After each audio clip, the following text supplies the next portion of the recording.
Hello everyone, today we are going to solve O-Levels paper 2 in a session October-November 2021, paper 2-1. So let's begin with the first question. So in the first question, A part, in October Sarah is charged this much for water.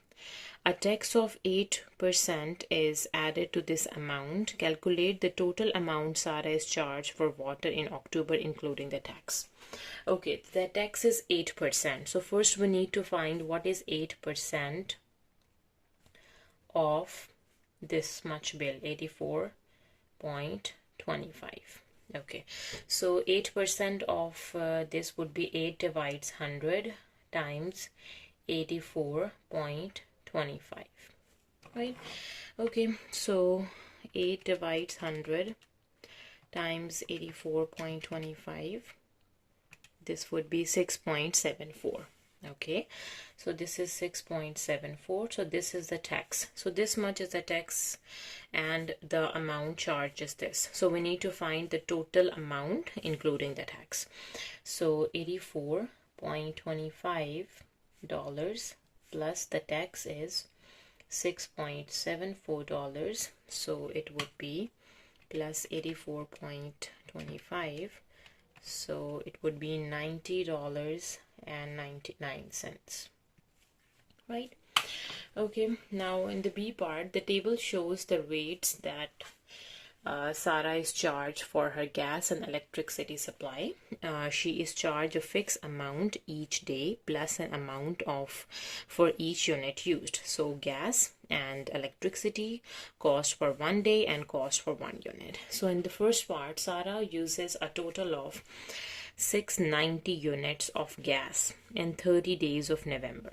Okay, for gas, 690 units, so 1 unit of gas cost is 4.3 cents, right? Okay, so how much units are used? 960 units are used, and the cost of 1 unit of gas is 4.3 cents. It means $0.043. Plus how many days? 30 days of November has 30 days, and cost of 1 day is 23 cents, so it would be times with $0.23, right? So we will get the total amount in dollars she charged for gas in November. Okay, so 690 times 0.043 and then plus 30 times 0.23. So it would be 48.18. So $48.18. Right? Now in the second part, Sarah is charged a total of $30.80 for electricity in 30 days of November. So this much is the bill for electricity in 30 days of November. Calculate the number of units of electricity she used. Okay, we need to find the number of units she used. Okay, so for 30 days of November has 30 days, so let's find the electricity cost for 1 day is 28 cents, so it's going to multiply with 0.28.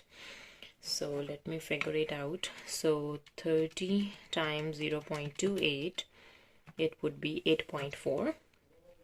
so 8.4. so this much is the cost of electricity for 1 day for 30 days of November, and the bill is 30.80. so we need to subtract 30.80, subtract 8.4, right? Okay, so 30.80 subtract 8.4, this much would be 22.4, right? Okay, now what we have to do, now we need to find the number of units. So for electricity, the cost of 1 unit is 16 cents. We need to find the number of units used. So this much is the bill, right? So for 30 days of November, the cost of 1 day of electricity consumption is 28 cents. So it will be multiply with this. So for 30 days, the consumption, the cost for all of the 30 days is 8.4. The bill is going to subtract with 8.4, so it would be 22.4. Now this 22.4 Now we need to find the number of units. So for electricity, the units are 16 cents.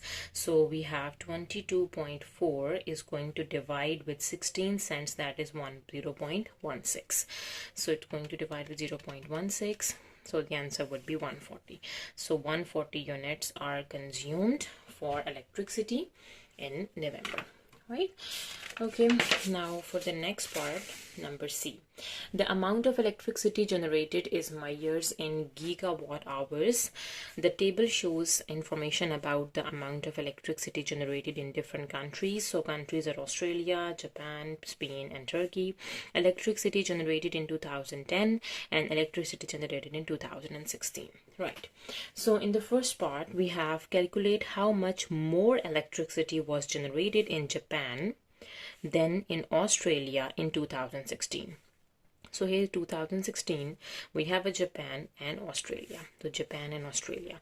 So first let me write down the Japan. So 1.03 times 10 power 6, and now subtract because there is a comparison how much more. So with Australia, so it would be 2.43 times 10 power 5. Right? Okay, now we have 10 power 6 over here and 10 power 5 over here, so we need to make the exponent same. So 1.03 times 10 power 6 minus, moving it to the right, so 0.243 times 10 power 6. Right? Okay, so 10 power 6 and 10 power 6 both are same. We can subtract it now. 1.03 is going to subtract with 0.243.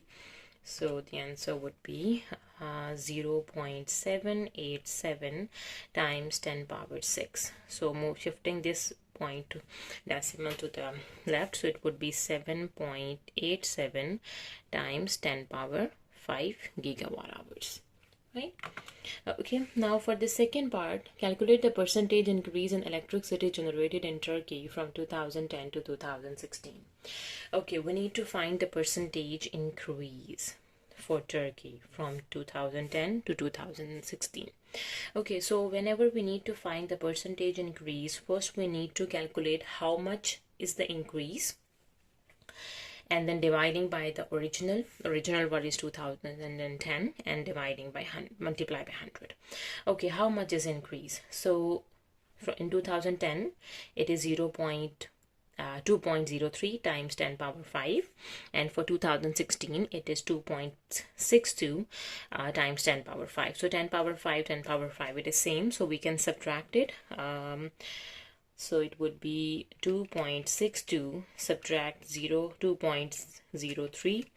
So this much is the increase. The increase is 0.59 times 10 power 5, dividing by the original is 2010. So 2.03 times 10 power 5, and for percentage we are multiplying by 100. Right? So 10 power 5 and 10 power 5 is going to cancel out. So 0.59 divide 2.03 and times by 100. So it would be 29.06%. So we can say that 29.06 or 29.1%. The percentage increase of electricity generated in Turkey from 2010 to 2016, the increase is 29.1.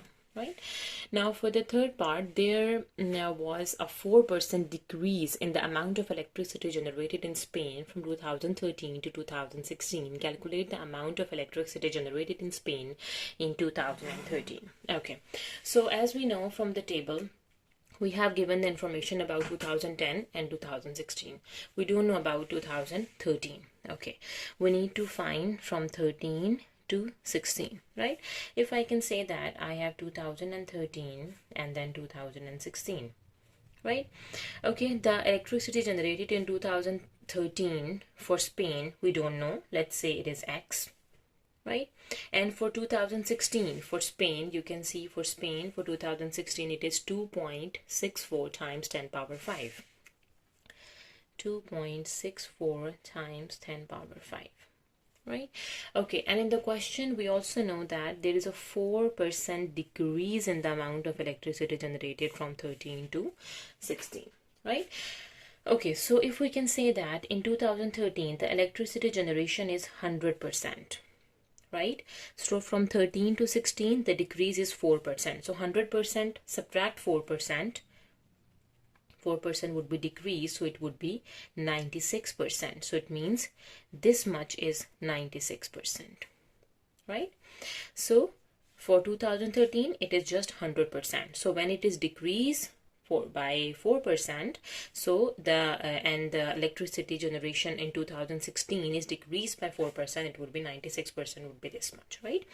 Okay, now 96% is basically 2.64 times 10 power 5. So what is 1%? 1% is 2.64 times 10 power 5 is going to divide with 96, right? Now we need to find out for the electricity generated in Spain in 2013. For 2013 it is 100%. So what is 100%? It would be 2.64 times 10 power 5 is going to divide with 96 and times by 100, right? Okay, so let's do it. So we have 2.64 times 100 divide 96. It would be 2.75 times 10 power 5, right? So let me write down 2.75 times 10 power 5 gigawatt hours.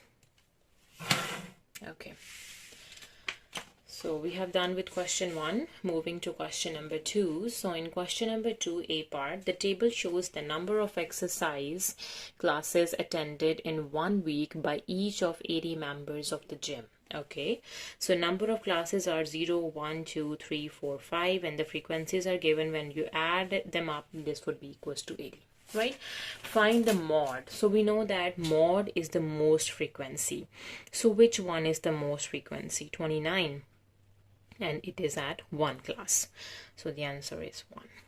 Right? Okay, now find the median. So for the median, what we have to do, median is basically half of the value. So it is 80 members. Half of 80, that would be 40th value, right?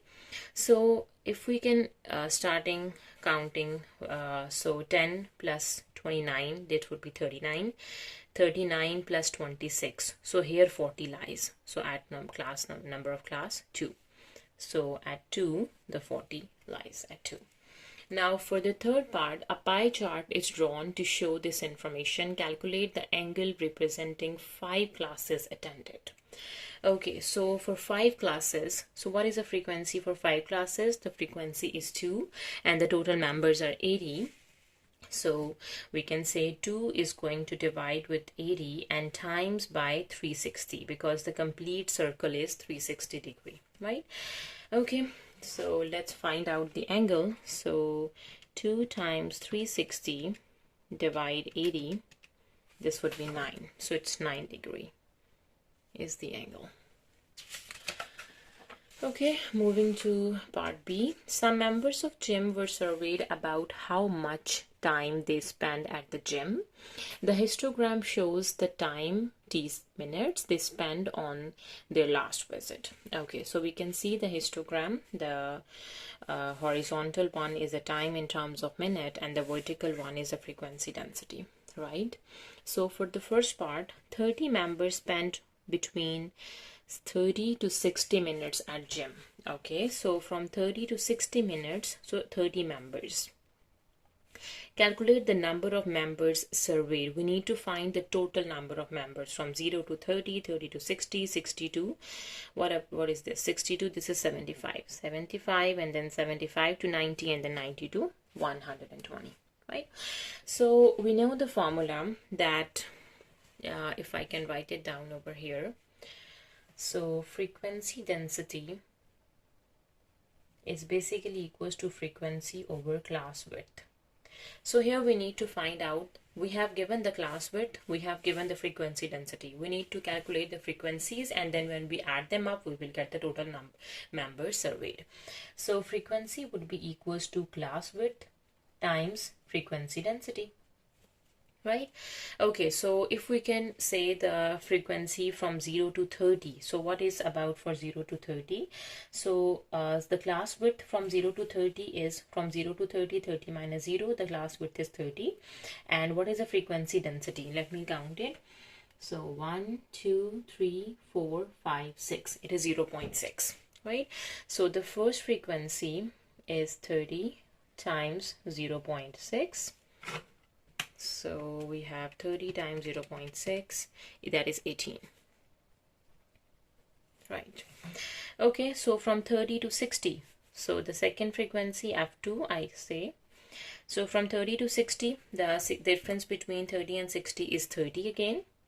And it is going to multiply with the frequency density, and here its frequency density is 1. So 30 times 1 is 30. And we also know from the question that 30 members surveyed between 30 to 60, right? Okay, now for the next is from 60 to 75, right? 60 to 75 is F3. Okay, so from 60 to 75, the difference, the class width is 15 times, so over here, so 4.1234, so it's 4.4. Yes, so what is 15 times 4.4? 15 times 4.4, that would be 66. Now for the fourth frequency, F4, 75 to 90. So 90 subtract 75, again the class width is 15 and the frequency is this. So 1, 1.1, 1.2, 1.3, 1.4, 1.5, 1.6. 15 times 1.6. 15 times 1.6, that is 24 members in this class.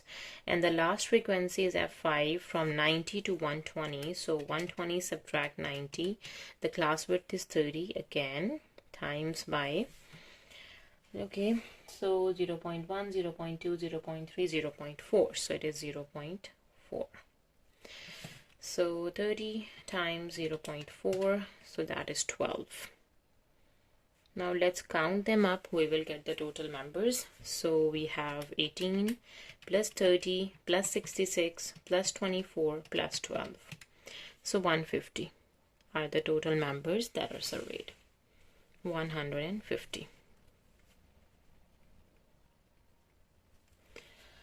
Okay, now for the second part, Rohit says 1/10 of these members spend longer than 1.5 hour at the gym on their last visit. Is he correct? Justify your answer. Okay, so 1/10 is 1 out of 10. Let's find out what is 1 out of 10. 1/10 of these members. So what is 1/10 of the members? 150. Right? So 1/10 of 150 is 1 times 150 and then dividing by 10, and that is equals to 15. So means 15 members, right? So they said 1/10 of these members spend longer than 1.5. So 1 hour is 60 minutes and half hour is 90 minutes. So means 1.5 hour is basically equals to 90 minutes. Because the time is given in terms of minutes. So 1/10 of these members, so it means 1/10 of these members are 15 members, spend longer than 90 minutes at the gym on their last visit, right? Okay, so let's see how many members spend longer than 90 minutes. So longer than 90 minutes, so 90 to 120. How many members spend 90 to 120? Their frequency is 12. So means it is not 15, right? So we can say that more than 1/2 of hour. So yes, we can say that one-10 of members are 15 and 12 members spend more than 1.5 hour. So he's wrong. Right. Okay, moving to question number 3. So in 3, the A part, we have the point A, B, and C are on the circle centered at O, right? So A, B, and C. So these 3 points are on the circle, and the center of a circle is O. AOC, AOC, this straight line, and BOE, BOE are straight lines. This one are the straight lines. This is a straight line, and this much is a straight line, right? Okay, so we can DE, okay, D to E, this one is a tangent to the circle at C, and angle ABO is 34 degrees, right? Okay, so in the first part, explain why the triangle AOB is isosceles triangle. Okay, so A, O, and B, this is an isosceles triangle, right? So we know that A to C is a straight line, and B to E, O to E is a straight line, right? So OA and OB, you can see OA and OB, these are the 2 radii of the circle, and they have the same length. So when 2 sides of a triangle is similar, so the triangle is isosceles triangle, right? So we can say that OA and OB are the radii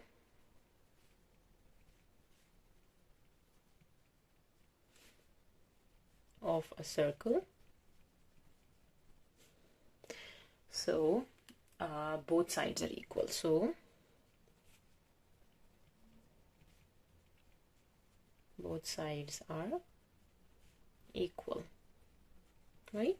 So O to A and O to B are the 2 radii of a circle, and both the radii are same. So when this side and this side is same, so we can say that when the 2 sides of a triangle is same, that triangle is isosceles triangle, right?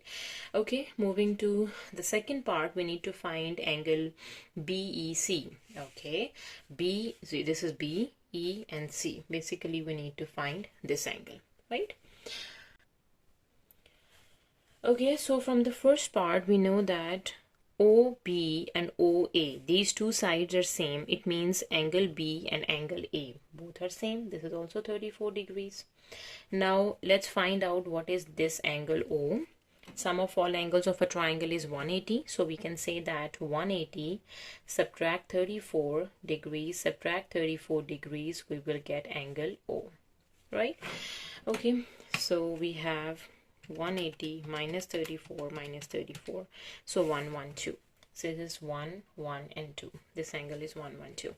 And we know that A to C is a straight line, and this straight line is 180. So what would be this angle? So 180 subtract 112 would be that angle. This would be 68, right? So if we can talk about the triangle O, C, and E, this is 90 degree. This is 68 degrees. We can easily get the angle E by doing 180 subtract 90 subtract 68. We have 22 degrees. So this angle is 22 degrees, right? So this angle would be 22 degrees. Okay, moving to part B of question number 3, and we have given that OPS and OQR are sectors of a circle with each with center O. OPS, OQS, these are the 2 sectors of a circle, and their center is O. Okay, OPQ, this one, and OSR are straight line. This is a straight line, and this is a straight line. O to P is 7.4 centimeter. O to P is 7.4, right? P to Q is 1.2 centimeter. This is 1.2 centimeter. O Q O R OR, this angle is 96 degrees. Calculate the shaded area. Okay, so we need to calculate the shaded area. That's pretty easy. We just need to use a formula for area of a sector. So what is the area of a sector? First, we need to find out. So we can see the formula for area of a sector. Area of a sector of a circle. Area of a sector of a circle is basically equals to theta divides 360 degree times pi r square. Okay, so first I'm going to find out the area of a sector of a circle O, Q and R. This big one, O, Q, R. O, Q and R. So what is theta? Theta is 96 degrees. It's going to divide with 360 degrees times pi is 3.14 times radius square. So for QOR, this big sector, the radius is this much, 77.4 and 1.2. So what is 7.4 plus 1.2? 7.4 plus 1.2, this is 8.6. So 8.6 whole square. So let's find out. So we have 96 divides 360 times 3.14 times 8.6 times 8.6.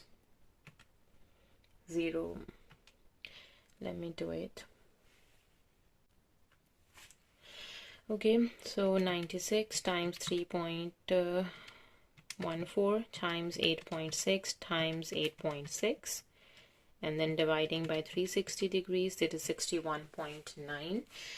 So area would be 61.92 centimeter square. This is the area for the big sector. Now let me find out the area for the sector O, P and S, the smaller one, right? So area for O, P and S. Again, theta is 96 degrees. Dividing by 360 degrees times by pi 3.14 times the radius. So what is the radius for the smaller one? 7.4 is the radius. So it is 7.4 square. Okay, so 96 times 3.14 times 7.4 times 7.4. And then dividing by 360 degrees, it would be 45.85. 45.85 centimeter square. Now we need to calculate the area of the shaded region, the shaded area. So for the shaded area, what we have to do, we need to subtract the bigger sector, subtract the smaller one. So area of the shaded region would be 61.92 subtract 45.85.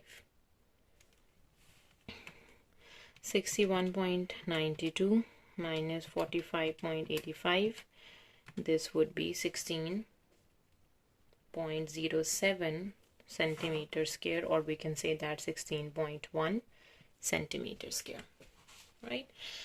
Okay, now the next question, number 4. So the A part of question number 4 is the diagram shows a position of 3 villages P, Q, R. So P, Q and R, these are the 3 villages. R is due west of P. R is due west of P, and Q is on the bearing of 140 degree from P. So Q is on the bearing of 140 from P, right? So this is 140. PR is 3.8 kilometer. PR. So PR is 3.8 kilometer. QR, Q to R is 7.5 kilometer. Calculate the angle P, R and Q. So in this angle we need to calculate P, R and Q, right? Okay, so how do we calculate the angle P, R, Q? So we can see that if we can draw the, okay, so this one is 90 degree and this angle is 140, and we know that the complete circle is 360, right? So from 360, we need to subtract 140 and subtract 90. We will get this inner angle, right? So 360 minus 140 minus 90, 130 degrees. So this angle is 130 degrees, right? Okay, and the side Q is given to us 3.8, and the side P is given to us, this is 7.5. We need to find the angle R. Okay, so for finding angle R, what we're gonna do is, we have given two sides and one opposite angle. So first we need to find out the angle Q. We need to use the law of sine.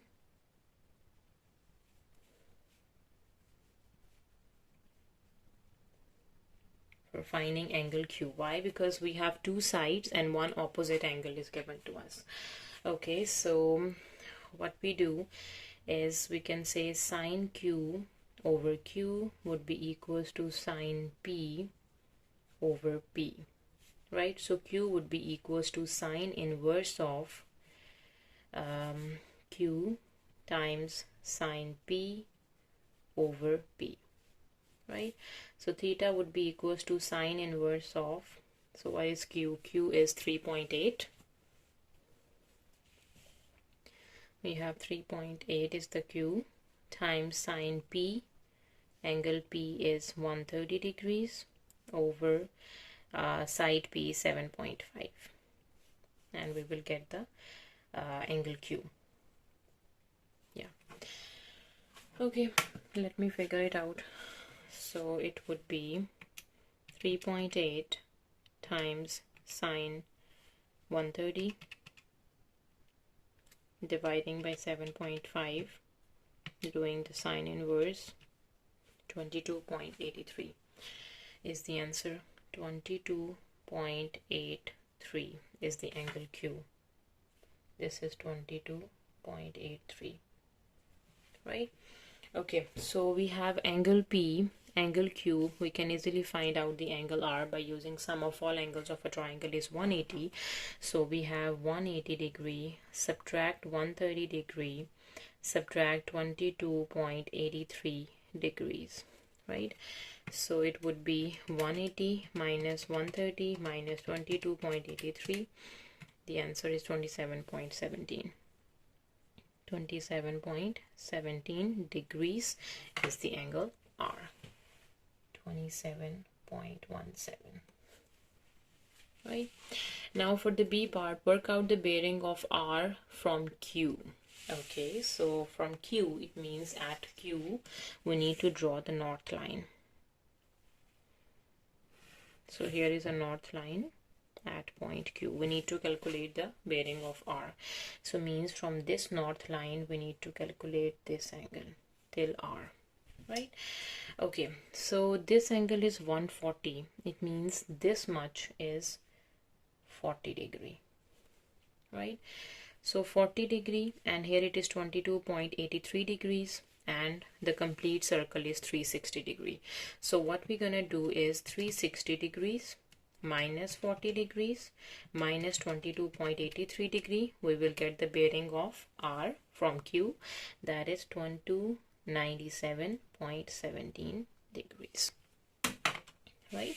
So that is a bearing of R from Q is 297.17 degrees. Okay, now moving to part B of question number 4. The distance by road from village P to village T is 16.5 kilometer, right? Okay, so if I can draw two villages, we have a village P over here and a village T over here, and by road the distance between them is 16.5 kilometer. That is a distance between them, right? Okay, Kwasi leaves village P at 10:30, right? He leaves the village P at 10:30, so time would be 10:30, and drives to village T at an average speed of 45 kilometer per hour. Okay, so from P to T, the speed would be 45 kilometer per hour. And that's the time when he leaves. P to T. The speed is 45 kilometer per hour, right? He stops in village T for 15 minutes. So when he reach at T, the stay is for 15 minutes. 15-minute stay at T. Then he drives back to village P and reach there at 11:35. Okay, now the back would be from T to P. So from village T to village P, he reached the back at 11:35. Okay. Calculate Kawasi's average speed in kilometer per hour for the journey back from the village T to P. Okay, the speed from P to T is given. We need to find the speed from village T to village P, the back journey. Okay, so first we can use this information. We know that speed would be equals to distance over time. Right? Let me calculate the time. We have given the distance, we have given the speed. Let me calculate the time when from P to T, right? So here the time would be equals to distance over speed. So distance is 16.5 and the speed is 45 kilometer per hour, right? So 16.5 divide 45. So it would be 0.3666 and this time is in terms of hours, so we need to convert it into minutes by multiplying by 60. So the time would be 22 minutes. So it took him 22 minutes from village P to village T. Okay, since he starts at 10:30, so he reached at village T after 22 minutes. So we need to add 22 minutes. So at 10:52. At the time 10:52, he reached at T. Village T. Right? Now he stayed for 15 minutes. Okay. So when we add 8, it would be 11 o'clock. And 8 plus 7 would be 17. At 11:07, he leaves. He left village T, right? Or adding a stay. This would be when we add a stay 15 minutes. It would be 11:07. Okay. Now he left the village T at 11:07, right? Okay, and then he go back to village P and he reached the village P at the time 11:35, right? Okay, so what we need to do is he reached at 11:35, right? And he left the village T at 11:07. Right? So how much minutes it took him for the back journey, right? So let me find out the time. So from 35 minutes subtract 7 minutes, so it took him 28 minutes, right? We are subtracting. It took him 28 minutes for the back journey, right? We need to find the average speed. The question says average speed for the back journey. So speed is again distance over time. Distance is same, 16.5. Time is 28 minutes. Sorry, we need to convert minutes into hours because we need to find the answer in terms of kilometer per hour.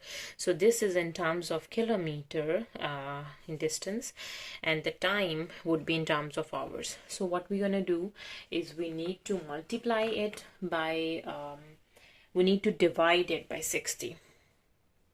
Yes, to convert it into hours.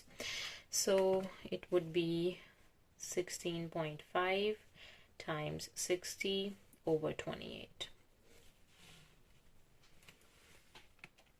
16.5 times 60 divide 28, so 35.35. So the speed would be 35.35 4, we can say, kilometer per hour. So it would be 35.4 kilometer per hour is the speed for the back journey from village D to village B, right? Okay, for the next question, number 5, the A part, we have Khalid has these 10 number cards. So these are the number cards and the total numbers cards are 10. He takes a card at random, noted the number and replaces it. He then takes a second card. Find the probability that first card Khalid takes shows an even number. Okay, so let me find, count how many numbers are even. 1, 2, 3, 4, 5, 6. So 6 numbers are even out of 10. So 6 out of 10, right? Okay, now complete the tree diagram. So the first card and for the second card. Even. How many numbers are even?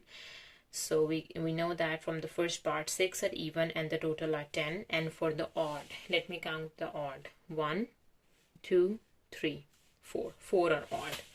So 4 out of 10. 4 are odd and the total are 10, right? Again, even and odd, even are 6 out of 10, odd are 4 out of 10. Even is again 6 out of 10 and the odd is 4 out of 10. Because he replaces the card, right? He put the card, put them back. Now for the third part, work out the probability that Khalid takes one odd number and one even number.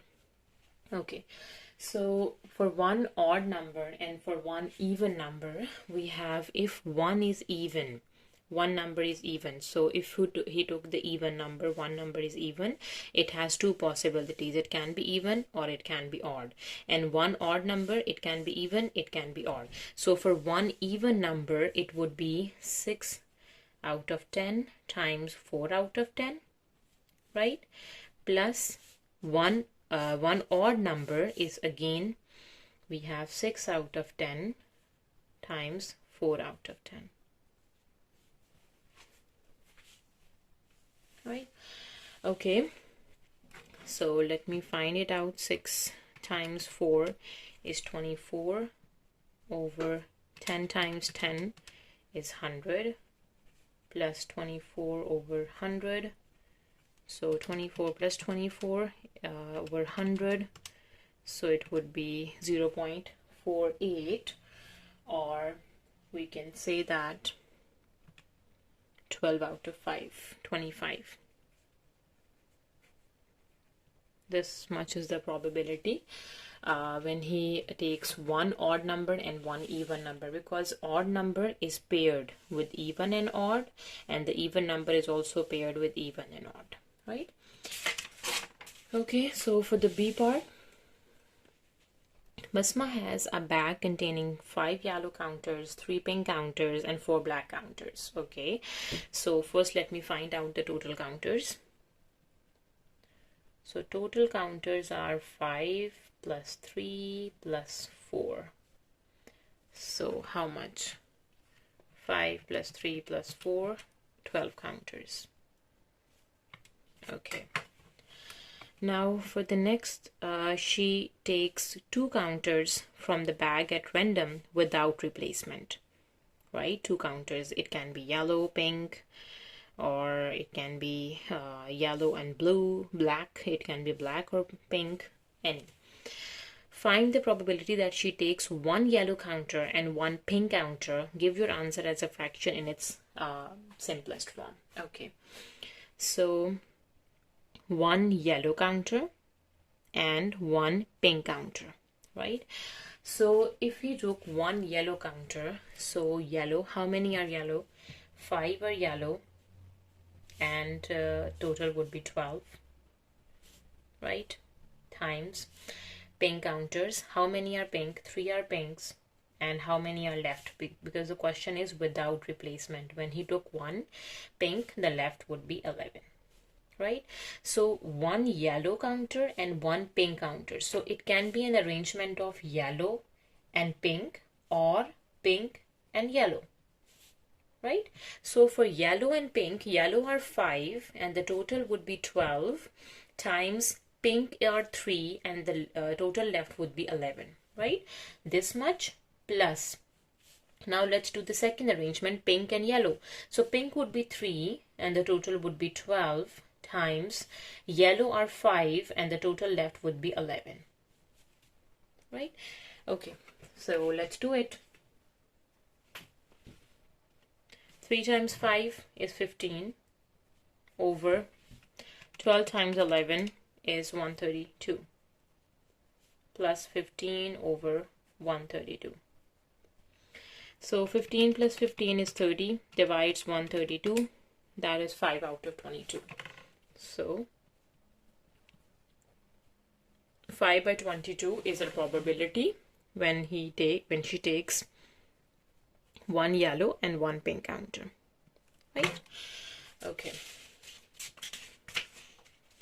Now for question number 6, A part, we have given a right angle triangle. So the diagram shows a right angled triangle with the dimensions given in centimeters. Show that this much would be equals to 0. Okay, so we have given all the 3 dimensions. We can use the Pythagorean theorem for this. So we know that hypotenuse square is 3x plus 5 is the hypotenuse. This square would be equals to the sum of square of the 2 legs of the triangle. So let me simplify it. 3 square, 3 times 3 is 9x square plus 25 plus 2 times 3 times 5 would be 30x. 8 times 8 would be 64. 2 times 2 is 4x. Okay, so 4x square. Shifting all the terms to the right, left 9x square minus 4x square plus 30x plus 25 minus 64 would be 0. 9 minus 4 is 5x square plus 30x plus it would be 25 minus 64, that is minus 39. Minus 39 would be equals to 0. So we have done with the first part. We showed that this term would be equals to 0, right? Now for the second, solve the equation, show your working and give your answer correct to 2 decimal places. Okay, so it's a quadratic equation. We can easily solve it by using a quadratic formula. So x would be equals to minus b is 30, plus minus square root b square is 30 square, minus 4 into a is 5 into c is minus 39, divides 2 times of a, that is 5, right? So let me simplify it further. So okay, this is minus 30. So if I can do 30 square is 900, and what is minus 4 times 5 times minus 39 is 780. So 900 plus 780 would be 1680. So square root would be 40.98, and 2 times 5 is 10. Okay, so for the first answer we have minus 30 and then plus 40.98 and then dividing by 10. So 1.098, and for the second minus 30 minus 40.89 and then dividing by 10 would be minus 7.098, right? Okay, now for the third part, we need to calculate the area of a triangle, and we know that the area of a triangle is half base times height. So 1/2. So what is the base and what is the height? So we can see the base is 8 and the height is 2 times x, right? So the base is 8 and the height is 2x.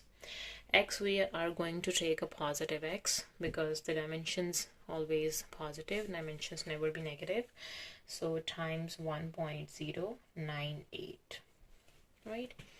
Okay, so this 2 we cancel with 2. It means we just need to do 8 times 1.098, 8.784. 8.784, or we can say that 8.8 centimeter square is the area for the triangle. Okay, so now the B part of question number 6. We have a triangle, another right angle triangle. So the diagram shows a different right angled triangle ABC. The length of the hypotenuse is 12 centimeters. So what is the hypotenuse? So BC is the hypotenuse. Its length is 12 centimeter. Calculate the shortest distance from A to BC. From A to BC.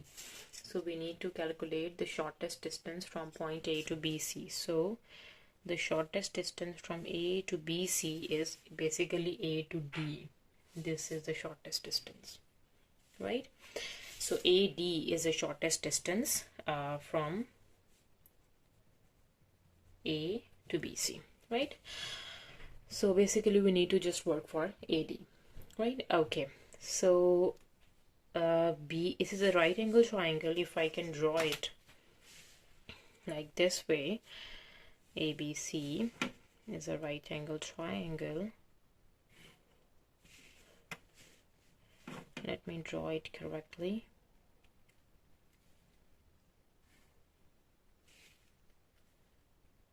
Okay, so you can see A is 90 degree, we have a B, and we have C, and angle C is 35, and they said that the AB to C hypotenuse is 12 centimeter. Okay, so for right angle triangle we can use the trigonometric ratios sine, cos, or tan. So we need to work out for A to D.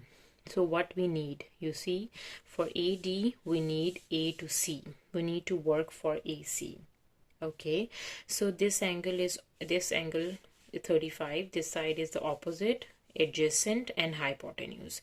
We need to work the adjacent, and hypotenuse is given. So we need to use the trigonometric ratio cosine. So cos 35 is adjacent over hypotenuse. Adjacent is AC and the hypotenuse is 12. So from here AC would be equals to 12 cos 35 degrees. So let me do it.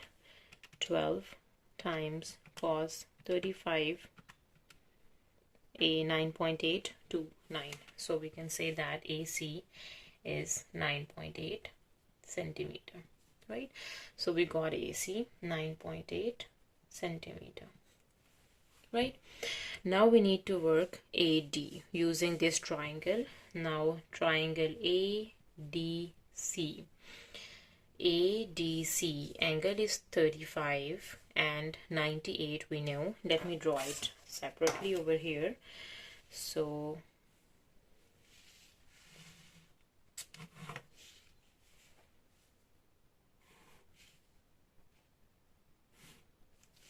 this is angle side A, D, and C. Now this D is 90 degree, this is 35 degrees, this is 9.8 centimeter. We need to work out the shortest distance from A to BC, that is AD. This is opposite and this is hypotenuse. We need to use a sine ratio. Sine 35 degrees is opposite AD over hypotenuse 9.8. So from here AD would be equals to 9.8 times sine 35. Okay, so 9.8 sine 35, this is 5.6 to 1, or just 5.6 centimeter. So the shortest distance from A to BC is 5.6 centimeter. Okay, now moving to question number 7. Now for number 7, we have the A part. On the grid below, draw the graph of y equals to 2 exponent x from x is from 0 to 4. Okay, so from 0 to 4, if I can make a table of values from 0 to 4, so here x values and the y values. So x can be 0, it can be 1, 2, 3, and 4. So what are the corresponding y values? So y would be 2 times 0, exponent 0 to exponent 1, to exponent 2, to exponent 3, and to exponent 4. So 2 exponent 0 is 1, 2 exponent 1 is 2, 2 times 2 is 4, 2 cube is 8, and 2 power 4 is 16. Right? So let's plot the points onto the grid to get the graph of this function. So when x is 0, the y is 1. So we have 1 is over here, 1, 2, 3, 4, and then 5. Right? So when x is 0, the y value is 1, this point, right? For the second point, when x is 1, the y would be 2. So x is 1 and the y would be 2, so 2 is over here, this point, right? When x value is 2, the y value would be 4. So this is 3 and this would be 4 for this. Yeah. Okay, when x is 3, the y would be 8. Where is 8? 5. This is 6. The two blocks is 7, 8, 9, and 10. This point is 8. When x is 3, right? Okay, and when x is 4, it would be 16. For 4, 15, and then the two blocks above 15 would be 16. And this is 16. Okay, let's connect the point to get a smooth curve.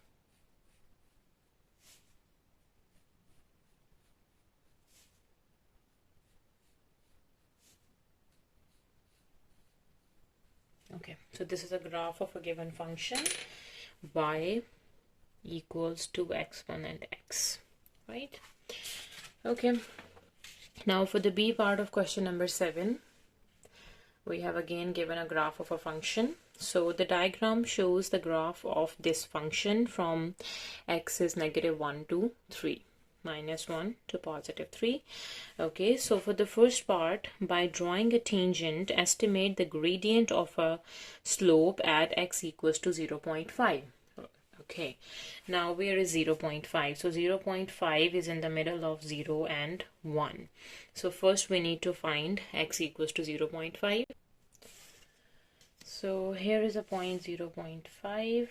So let me draw it. 0.5 touch the curve at this point. So now we need to draw the tangent at 0.5. So if I can draw the tangent at this point, it would be this. Okay, so at what points the tangent cuts? So here, what would be the x value? It would be 1, 2, 3, 4. Let me count it again. 0.1.1, 1.1, 1.2, 1.3, 1.4, 1.5, and here 5.1. Okay, so here it is 1.5 and here it is 5.1, right? So the y value is 5.1 and the x value is 0 over here, and here the x is 1.5 and the y is 0 over here. Now we need to find out the gradient. Gradient, we know that is basically equals to y2 minus y1 over x2 minus x1, right? So this is x1, y1, and the other point is x2 and y2. So y2 minus y1, y2 is 5.1 minus 0 over x2 minus x1, 0 minus 1.5. So it would be 5.1 over minus 1.5. So 5.1 divide 1.5, 3.4, negative 3.4 is the gradient. It may varies depend upon the tangent you have drawn. So now for the B part, the second part, use a graph to estimate the solution of the equation this. Okay, so as you can see, 1 by 2 x square plus 3x, 1 by 2 x square plus 3x, we can compare it with this. So it means y would be equals to 2. So let's see, y equals to 2. So let me draw a line, y equals to 2. So here the y would be equals to 2. At this line the y would be equals to 2, right? So now we need to find the x value. So at this point would be the x value, and what it would be, so that x value is 1, 2, 3, 4, negative 0.4. That is a solution, right? By drawing a suitable line on the grid, estimate the solution of this. Okay, we need to find the solutions for this. Okay, so it means 1 by 2 x square is given to us, and so the original equation is y equals to 1 divided by 2 x square plus 3x, and 1 by 2 x square is 7 minus 4x. So y would be equals to 7 minus 4x plus 3x. So y would be equals to minus x plus 7, right? Now we need to draw the line by drawing a suitable line on the grid. So y equals to mx plus b. So here the slope is negative 1. So y would be equals to minus 1 over 1 x plus the y-intercept is 7, right? So first we need to plot the y-intercept. The y-intercept is 7. So 7 is over here, right? And then the slope is rise over run. The slope is negative 1. So moving negative 1 down and 1 to the right, and 1 to the right, this point. Connect the 2 points and we will get the equation of line. So this red one is equation of a line y equals to minus x plus 7. Now we need to find out the solutions. Okay, so at what points it intersect the curve, at this point, at this point, and at this point. Okay, let me find out all the 3 points, and those are the solutions. So this point is 1, 2, 3, 4, 5, 6, 7. 1.7. Right? Okay, now for the second, this point.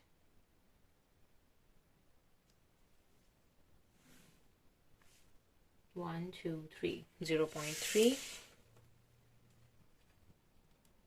And for the third solution, it would be at this point.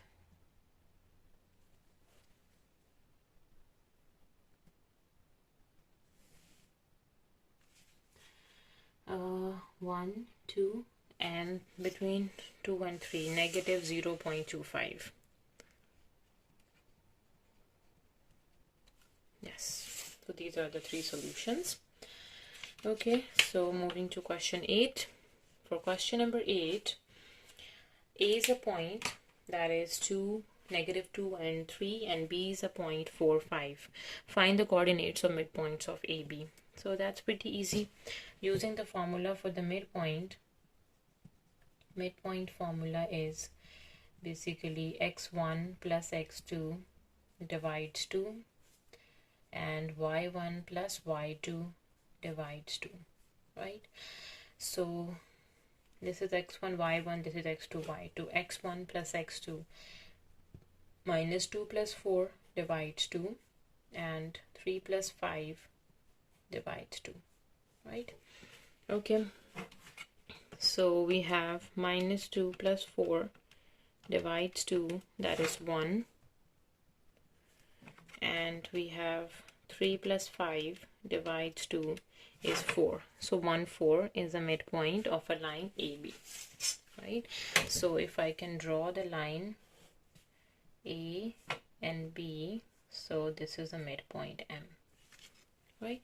So for the B part, show that the equation of a line AB is this much. We need to find the equation of a line. So how can we find the equation of a line? The equation of a line is y equals to mx plus b. M would be the slope and m is y2 minus y1 over x2 minus x1. Let me figure out what is m. So y2 minus y1, so a is minus 2 and 3 and the b is 4 and 5.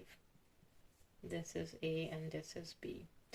y2 minus y1 is 5 minus 3 over x2 minus x1 is 4 minus 2.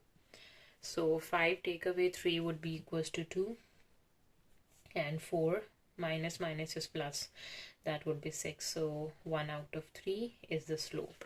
Right, now the next step is we need to find the y-intercept.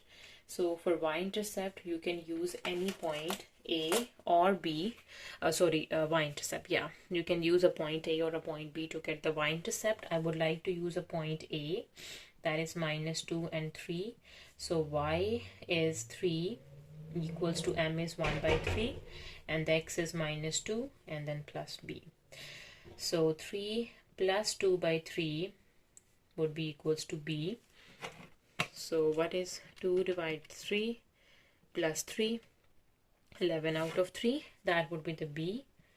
And the equation of line is y equals to 1 by 3x plus 11 over 3.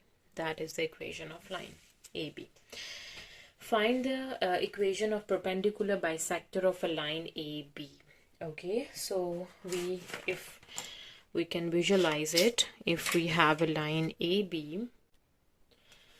Okay, so if we have a line, I can say A and B, so we need to draw its perpendicular bisector. So that would be the line of perpendicular bisector that cuts at the point M, right? Okay, so for the perpendicular bisector, equation of line is same, y equals to mx plus b, right? We know that the slope of a line AB from the first part, from the second B part, the slope of a line AB is 1 out of 3. And what would be the slope of the perpendicular bisector? So the slope of the perpendicular bisector is negative 3 out of 1. So negative of reciprocal. And to get the B value, we need to use the midpoint. So midpoint we have already know from the first part, that is 1 and 4 is the midpoint. So let's use the midpoint m, 1, 4 to get the value for b. So y is 4 equals to m is minus 3, x is 1 plus b. So 4 plus 3, that is 7, would be equals to the b value, right? So the equation of perpendicular bisector is y equals to minus 3x plus 7. So that is the equation of perpendicular bisector of a line AB, right? Okay, question number 9. So in A part we need to solve this equation. So it would be 3x would be equals to 7 plus 8 and x would be equals to, what is 7 plus 8? That would be 15 divides 3 and that would be equals to 5. So the x value is 5, right? Now for the B part, solve the inequality. Okay, 7x is less than 3 times 2 is 6 minus 3x, and 7x plus 3x is less than 6. This would be 10x is less than 6, or x is less than 6 out of 10. So x is less than equals to 6 out of 10, or you can also convert it into simplest form, that is x is less than 2 times 3 is 6 and 2 times 5 is 10, 3 out of 5, right? Now for the C part, we need to solve this fraction. So it would be cross multiplication, 3 times x plus 5 plus x times x minus 2 is going to divide with x minus 2 and x plus 5 equals to 1, right? So it would be 3x plus 3 times 5 is 15 plus x square minus 2x equals to, we need to multiply with a 1, that is x minus 2 and x plus 5. So we have x square, 3x minus 2x would be plus x plus 15, and this would be equals to x times x would be x square, and plus 5x minus 2x minus 10. Okay, so now we need to shift all the terms to the left. X square minus x square plus x minus 5x plus 2x plus 15 and minus 10 equals to 0. So x is cancelled with x, x square minus x square would be 0. So we have x would be 1 minus 5 plus 2, that would be negative 2 x, and 15 minus 10 would be 5 plus 5 would be equals to 0. So negative 2x would be equals to negative 5. So here we have x would be equals to 5 out of 2. Right, now for the d part we need to simplify this expression.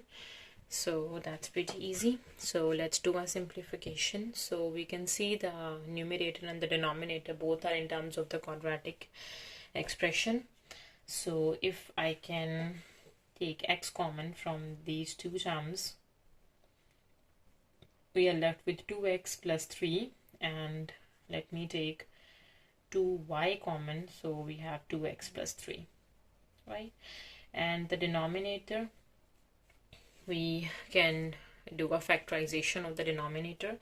2 times 12 is 24. So we need to find the product of two numbers is 24, and their sum or difference must be 11. So we know that 3 times 8 is 24, and when we do 3 plus 8 is 11, right? So let's break the midterm. So 2x square plus 8x plus 3x plus 12, right? So from the numerator we have a factor x plus 2y and 2x plus 3, and it's going to divide with 2, and x is common, so x plus 4 is left, and plus 3 is common, so x plus 4 is left again.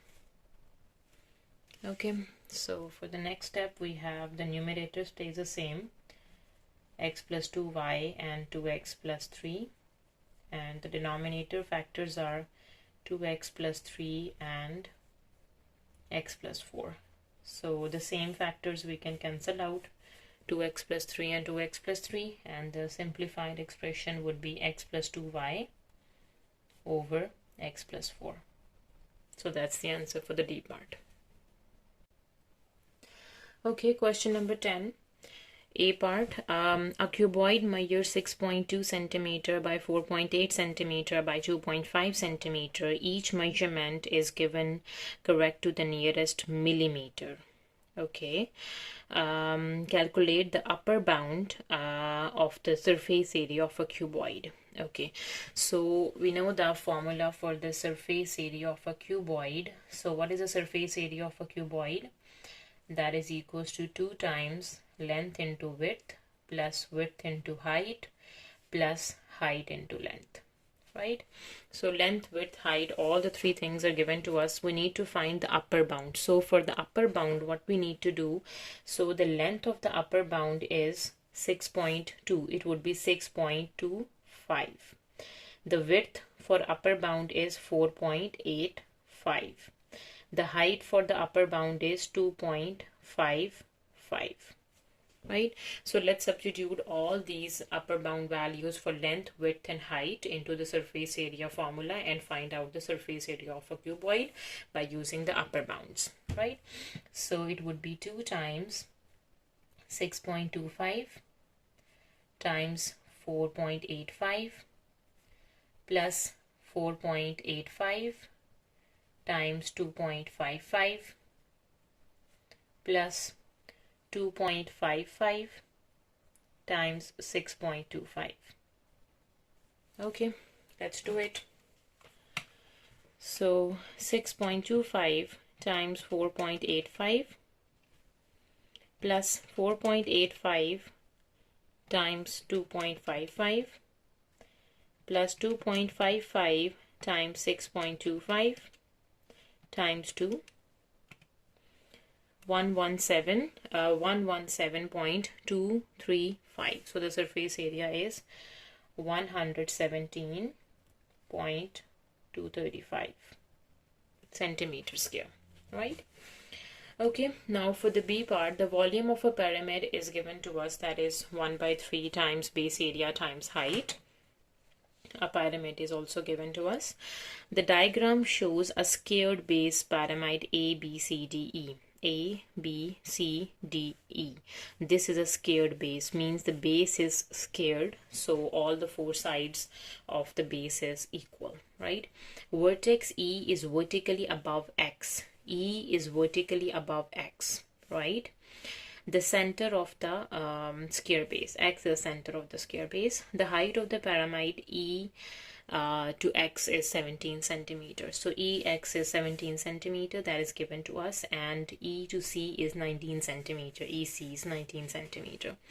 Show that the length of the base is 12 centimeters square. Okay, so this is a base. We know that base, squared base, right? So the base, we need to find the length must be 12 centimeter. Okay, so let's find out the length. So if we can use this triangle, the given information is E to X is 17 and E to C is 19, and it is E is vertically above X. It means it must be a right angle triangle, right? So if it is a right angle triangle, one is 17, we need to find E to X, and the hypotenuse is 19, right? So here first I would like to use the triangle E, X and C. E, X, C, this one, right?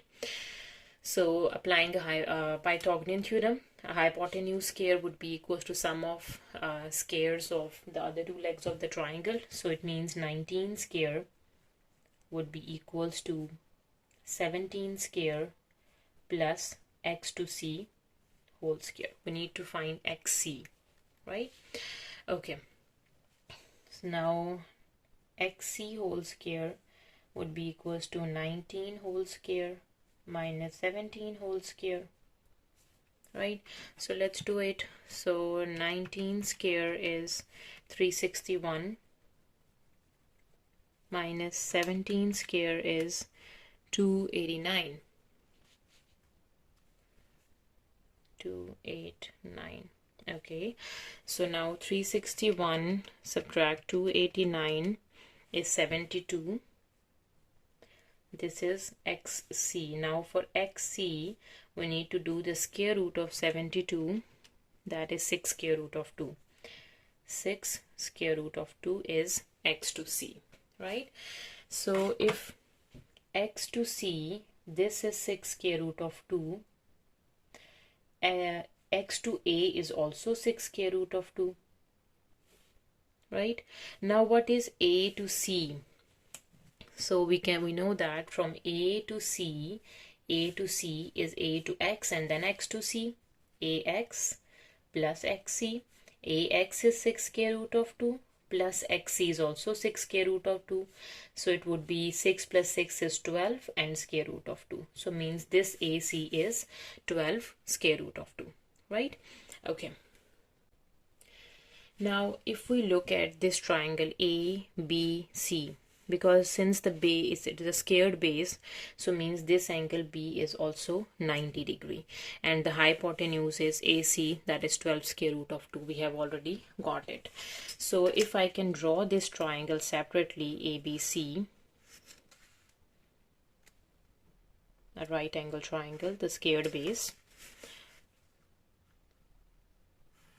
So you guys can see this is A, B and C. So A to C is 12 square root of 2.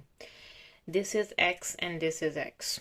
We need to find the length of the base is 12 centimeters. So length of the base can be AC, can be BC, it can be C to D or D to A. All these three are the lengths because it's a squared base, it must be equal.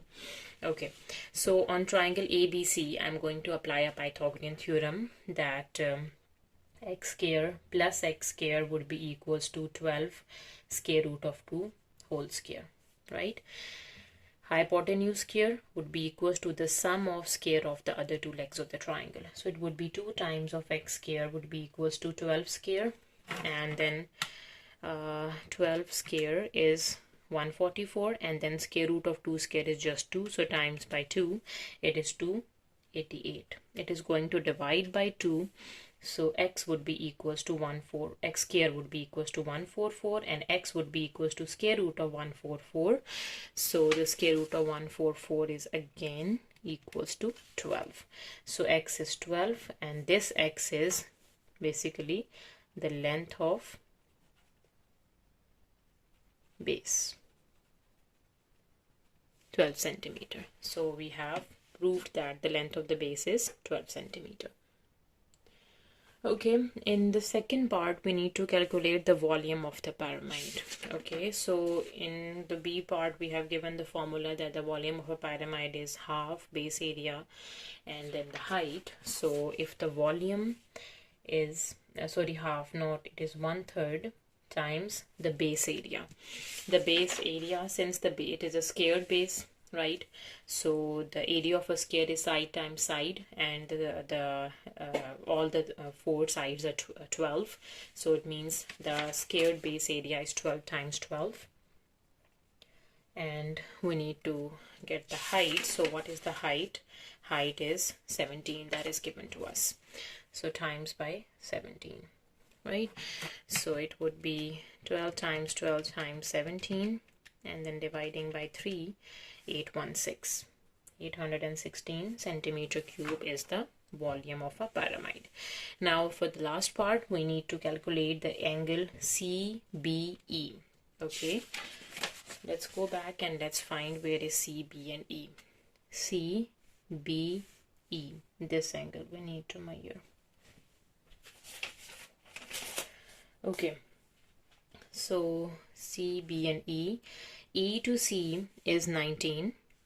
B to E, BC is the base of the length of a square is 12, and we need to measure this angle, and B to E is this is also the height, this is also 19. Yeah, so EC, EB, EA, ED, these are all 19, right? And this base is given. Let me draw this triangle separately and find out the angle. So let me do it over here. If I can draw this triangle,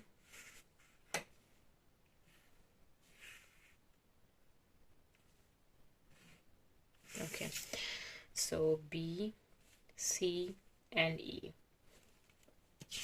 Okay, go back. Now E to C is 19. E to B is also 19. And B to C is the squared base length, that is 12. We have already got it. Okay, now we need to find this angle CBE. Okay, now the three sides of a triangle is given. We can use a law of cosine. Yes, law of cosine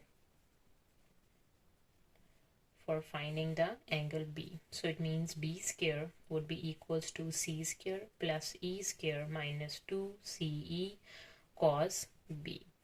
Okay, in front of E this is side E, for C this is side C, for B this is side B. Okay, so B square is 19 square. This would be equals to 19 square, that is C, and E is 12 square minus 2 times 19 times 12 cos B, right? Okay, so let's do it. 19 square is 361. 361 plus 144. Okay, so 2 times minus 2 times 19 times 12 minus 256 minus 456 cos B. Okay, so 360 1 minus 361 minus 144 would be equals to minus 456 cos of B. I just shifted these two terms to the left. These two are cancelled out and we are just left with minus 144 would be equals to minus 456 cos of B. Minus is cancelled with minus sign, so cos B would be equals to 144 divide 456, and angle B would be equals to cos inverse of 144 over 456. Right, so let's do it. 144 divide 456, doing a cos inverse, it would be 71.59. So the angle B is 71.59 degrees, or you can do 71.6. Okay, so that's the last question of this paper. See you in my next paper. Thank you so much.